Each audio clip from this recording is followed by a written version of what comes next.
만약 정성호 장관님이 그만두신다면 그날 펑펑 울 것 같습니다. 사흘 전에 어떤 변호사가 페이스북에 올린 글입니다. 좋아요하고 눈물 표시가 665개 붙었어요.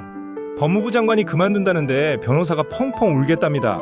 무슨 일이지 싶으시죠? 저도 그랬습니다. 글을 쓴 사람은 김규현 변호사예요. 검찰이 성남FC 사건을 어떻게 다뤘는지 국회 토론회에 나가서 이렇게 짚었던 사람입니다. 아까 성남FC 사건을 말씀하셔서 그게 보안수사권 남용 사례라고 얘기를 하셨는데요. 전혀 다른 사례입니다. 성남FC 사건은요.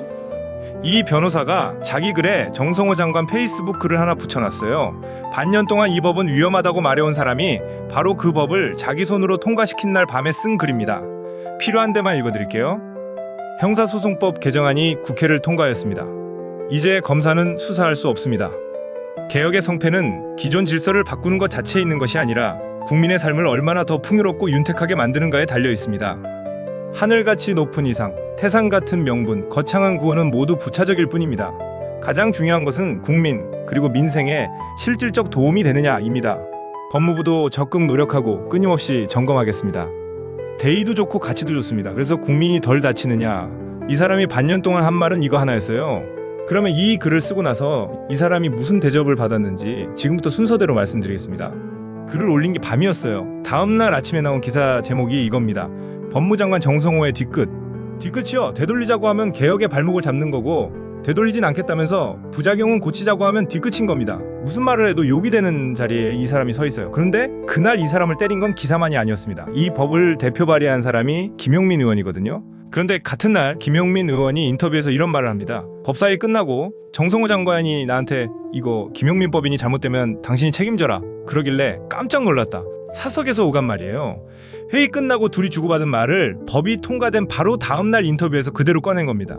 그 말이 나가고 몇 시간 만에 정성호 페이스북이 뒤집힙니다. 책임 회피한다. 장관이 발 뺀다. 그럴 거면 왜 도장 찍었냐. 그날 이 사람이 받은 댓글들은 여기서 읽어드리기가 어려울 정도예요.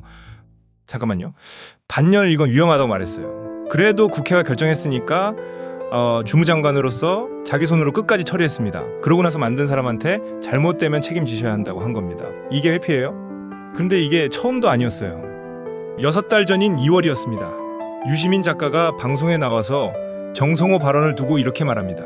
조국 사태 때부터 서초동에서 어마어마한 집회를 했던 그 모든 시민을 모욕하는 발언이다. 저는 망언이었다고 생각한다.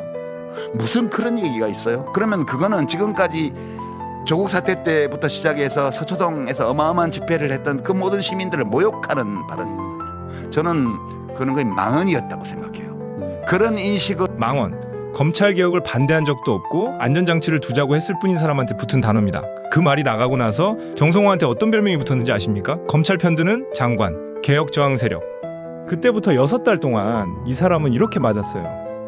야당한테 맞았습니다. 검찰을 무력화한 법의 주무장관이라고요. 같은 당한테 맞았어요. 개혁에 미온적이라고요. 그리고 지지자한테 맞았습니다. 그것도 제일 세게. 앞에서 맞고 뒤에서 맞고 옆에서도 맞은 거예요. 어느 쪽으로 고개를 돌려도 자기를 때리는 사람만 있는 겁니다. 그렇게 6달을 맞고 나서 이 사람 몸이 망가집니다. 지난달 27일 법사위였어요. 정성호가 사의를 밝히면서 이런 말을 합니다. 최근 건강 상태가 매우 좋지 않습니다. 수개월 동안 상당히 심각한 수면 장애가 있습니다. 최근에 와서는 제가 개인적인 얘기인데 지금 건강 상태가 매우 좋지 않습니다. 제가 수개월 동안 지금 상당히 심각한 좀 수면 장애가 있고 기타. 수개월입니다. 며칠이 아니에요. 몇 달째 밤에 잠을 못 자고 있다는 얘기를 현직 법무부 장관이 국회 회의장 마이크 앞에서 자기 입으로 한 겁니다. 잠이 안 온다는 게 어떤 건지 아실 겁니다. 불 끄고 누우면 그날 들은 말들이 처음부터 다시 돌아가요. 시계를 보면 3시고 다시 보면 4시고 아침이 오는 게 무서워지는 겁니다. 그걸 몇 달 했다는 거예요. 60이 넘은 사람이. 그 말이 나가고 뭐가 돌아왔을 것 같으십니까? 위로였을까요? 아니었어요. 책임지기 싫으니까 도망간다. 이제 와서 발 빼냐? 아프다는 말도 핑계다. 나가겠다고 했더니 나가겠다고 말한 것 때문에 또 맞은 겁니다. 이 문장을 다시 한번 들어보십시오. 남아있어도 맞고 나가겠다고 해도 맞아요. 이에 지금 이 사람이 서 있는 자리입니다. 그러니까 저 변호사가 울겠다고 한 거예요. 저 사람이 저기서 저러고 있는 걸 6개월 동안 지켜본 사람이라면 그만둔다는 소리에 눈물부터 나는 게 이상한 일이 아닙니다. 여기까지가 정성호가 맞은 얘기고요. 이제 때린 쪽이 그동안 뭘 했는지 보여드리겠습니다. 법이 통과된 그날로 다시 돌아가 보죠. 그리고 다음 날 이 법을 대표 발의한 김용민 의원이 봉화마을에 갑니다. 노무현 전 대통령 묘역에 다녀와서 사진을 올리고 이렇게 써요. 통과된 형사소송법 개정안을 영전에 올렸다. 노무현 전 대통령님, 야 기분 좋다 라고 하고 계시죠. 노무현을 끌어들인 겁니다. 자기가 만든 법을 돌아가신 분 앞에 올려놓고 그 사람이 지금 기뻐하고 있을 거라고 대신 말해준 거예요. 그 글 밑에 댓글이 하나 달립니다. 지옥에 나가세요. 댓글을 단 사람은 부산 돌려차기 사건 피해자였어요. 왜 그렇게까지 했느냐고 묻자 이렇게 답합니다. 자신의 신념을 위해서 고인이나 피해자를 이용하는 건 너무하지 않나. 그리고 한마디를 더 붙였어요. 지금 피해자들이 제일 고통스러워하는 건 보안수사권이 10월에 폐지되면 내 사건은 대체 언제 끝나느냐는 불안이라고요. 그런데 정작 노무현의 사위는 그 법에 반대표를 던졌습니다. 곽상원 의원. 그 법에 반대한 민주당 의원은 이 사람 딱 한 명이었어요. 표결이 끝나고 이렇게 썼습니다. 곧 다가올 국민의 고통이 눈에 보이고 국민의 눈물이 귀에 들리는데 다른 선택을 할 수 없었다. 한쪽은 노무현 영전에 법안을 올렸다고 했고 노무현의 사위는 그 법에 반대표를 던졌어요. 같은 주에 벌어진 일입니다. 돌아가신 분을 데려다 쓰기 전에 그 집 사람한테 한번 물어보기라도 했으면 어땠을까요? 그리고 하나만 더 확인하고 가죠. 검찰한테서 수사를 떼어내는 게 세계적인 흐름이란 말이 많이 돌았어요. 정말 그런가 해서 찾아봤습니다. 유럽행위의 산하 사법평가위원회가 회원국 사법제도를 정기적으로 조사하는데 그 보고서를 보면 46개 회원국 중에 검찰이 수사권을 가진 나라가 35개국이었어요. 검사가 경찰 수사를 지휘하거나 감독하는 나라는 39개국이고요. 나라별로 봐도 그래요. 독일은 형사소송법 161조에 검사가 모든 수사를 직접 하거나 경찰에게 시킬 수 있다고 박아놨습니다. 일본도 191조에 검찰관은 필요하면 스스로 수사할 수 있다고 되어 있고요. 프랑스는 검사가 사법경찰에 직접 지시를 내리고 미국도 검사가 수사를 지휘합니다. 검찰이 원래 없던 나라로 자주 인용되는 영국조차 1985년에 왕립기소청을 만들었고 1988년엔 중대범죄수사청을 세워서 수사와 기소를 아예 한 기관에 묶었어요. 그러니까 검사한테서 수사를 완전히 떼어놓은 선진국을 저는 못 찾았습니다. 우리가 지금 하려는 건 세계적인 흐름을 따라가는 게 아니라 아무도 안 가본 길을 먼저 가보는 거예요. 그리고 그 댓글을 단 피해자 얘기를 좀 더 해야겠습니다. 2022년 부산 서면에서 새벽에 귀가하던 여성이 모르는 남자한테 머리를 걷어차요. 쓰러집니다. 그때 이 사건에 붙은 이름은 묻지마 폭행이었고 죄명은 상해였어요. 그런데 이 검찰이 보안 수사를 하면서 죄명이 바뀝니다. 상해에서 강간 등 살인 미수로요. 처음부터 성폭행이 목적이었다는 게 그제야 드러난 겁니다. 피해자가 나중에 이렇게 말했어요. 보안 수사가 없었다면 나는 내가 성범죄 피해자라는 사실조차 알 수 없었을 거라고요. 제가 걸리는 건 딴 겁니다. 김용민 의원이 책임론에 답하면서 이렇게 말했어요. 제도가 잘못 설계됐다면 국회가 책임지는 게 맞다. 제도에 빈틈이 있다면 보완해 나가면 된다. 일단은 예.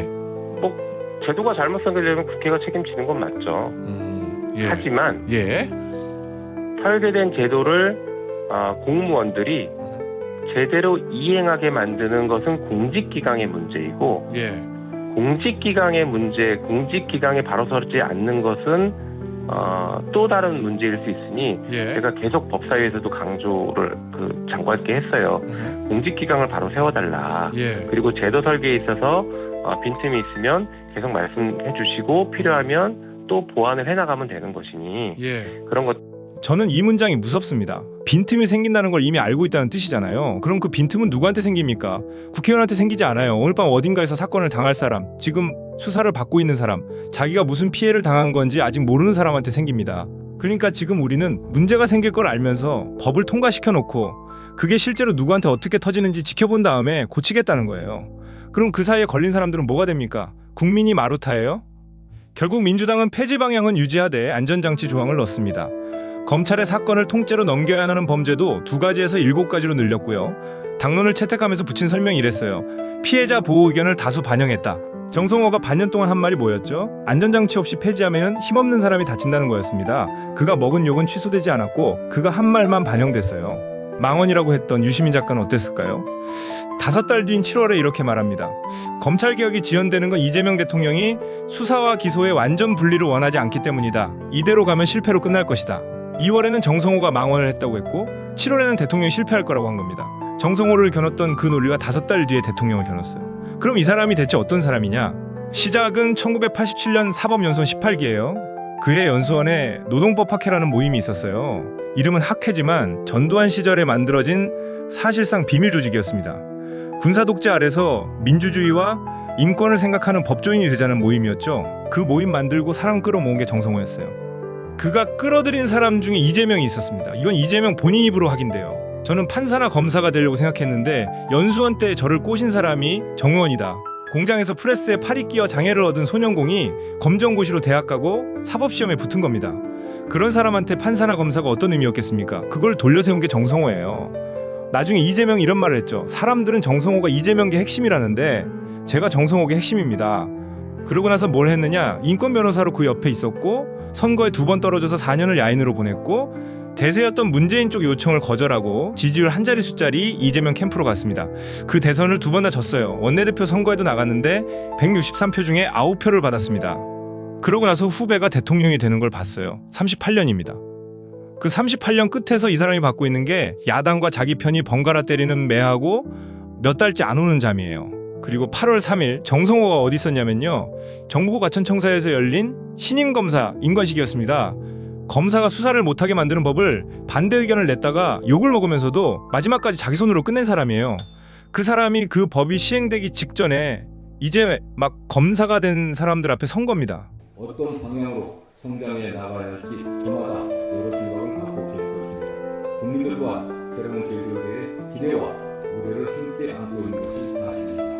하지만 어떠한 법이라고 하더라도 법은 스스로 정의를 책임하지 못합니다. 같은 자리에서 기자가 묻습니다. 대통령한테 거부권 행사를 건의해야 하는 거 아니냐. 정성호의 답은 한 문장이었어요. 그건 있을 수 없는 일이다. 잘 보셔야 합니다. 이 사람은 그 법에 끝까지 이견이 있었어요. 그런데 되돌릴 기회를 주겠다는 말에는 그 자리에서 선을 그은 겁니다. 통과된 법은 통과된 법이라는 거죠. 정치인이 욕먹는 방법은 2가지죠. 하나는 잘못해서 먹는 거고 다른 하나는 알면서 먹는 겁니다. 김대중이 김종필과 손을 잡을 때 노무현이 한미 FTA에 서명할 때 그랬어요. 둘 다 변절이라는 말을 들었는데 그 결정들은 지금 그를 욕했던 진영이 그대로 물려받아 쓰고 있습니다. 정성호의 경우엔 그게 20년이 아니라 5달밖에 안 걸렸어요. 그런데도 그가 먹은 욕은 아직 아무도 걷어가지 않았습니다. 다만 한 사람은 알고 있었던 모양이에요. 지난해 12월 2일 국무회의였습니다. 이재명 대통령이 정성호 장관을 보면서 이럽니다. 요즘 저 대신에 맞느라고 고생하신다. 정성호의 대답은 딱 한마디였어요. 열심히 하고 있습니다. 그러자 대통령이 이렇게 덧붙입니다. 원래 백조가 우아한 태도를 취하는 근저에는 수면 아래 엄청난 발의 작동이 있다. 수면은 안정적이라 그걸 잘 모른다. 발 역할을 잘해주셔서 감사하다. 그 법무장관님 요새 저 대신에 만나라고 고생하시죠? 열심히 하고 있습니다.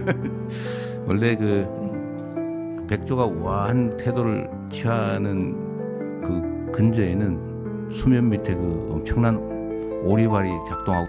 이제 처음 그 변호사 얘기로 돌아가 보죠. 만약 정성호 장관님이 그만두신다면 그날 펑펑 울 것 같다. 그 밑에 눈물 표시가 665개 붙었습니다. 그 사람들이 왜 울겠다고 하는지 이제 아시겠습니까? 하늘같이 높은 이상, 태산 같은 명분, 거창한 구호는 모두 부차적일 뿐입니다. 가장 중요한 것은 국민 그리고 민생에 실질적 도움이 되느냐입니다. 이 문장 하나 때문에 그는 반년을 맞았고 몇 달째 잠을 못 잡니다. 그리고 5달 만에 이 문장이 옳았다는 게 확인됐어요. 저는 이 사람을 불쌍하다고 했습니다. 그런데 정확히 말하면 불쌍한 건 이 사람이 아니라 이 사람을 이렇게 만든 우리 쪽일지도 모릅니다. 다음에 또 우리 편 누군가가 우리 듣기 싫은 말을 할 때 그때는 5달을 기다려 주실 수 있겠습니까? 저는 그것부터 해보려고 합니다.